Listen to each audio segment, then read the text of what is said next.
Puna për të nuk ka të ndalur, por druan nëse do ta vazhdojë atë me të njëjtin ritëm edhe në të ardhmen.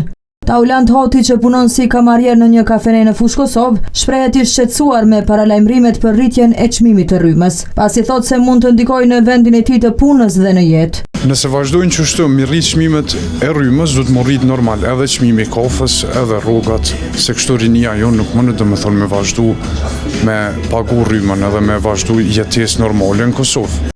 Përveç tij edhe pronarë të bizneseve të kësaj zone deklaruan prapa kamerës se nuk e mirëpresin një vendim të tillë.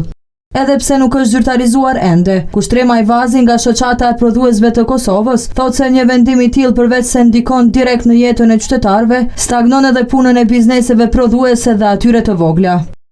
Realisht është një sinjal që nuk është i mirëpritur nga sektori i bizneseve, sidomos nga sektori prodhues, sepse çdo rritje e kostove të shpenzimeve në operacionet e kompanisë nuk kupton bartë më e rëndë për kompaninë dhe rrjedhimisht edhe ndoshta edhe lëvizje të produkteve të tyre, të çmimeve të produkteve të tyre.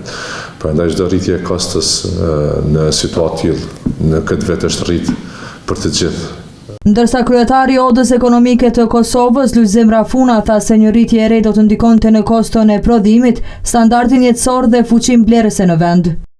Një rritje e re e energjisë elektrike do të jetë një goditje e radhës për bizneset, për shkak se qysh tani bizneset të cilat janë nxjerrë në tregun e lirë, fakturat ju kanë ardhur 200 deri në 400% më shtrek.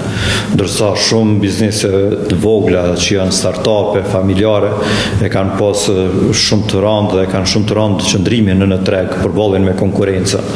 Rafuna tha se do të presin zyrtarizimin e vendimit dhe më pas do të bëjnë një analizë të detajuar, duke kërkuar përfshirjen e qeverisë dhe ZRS.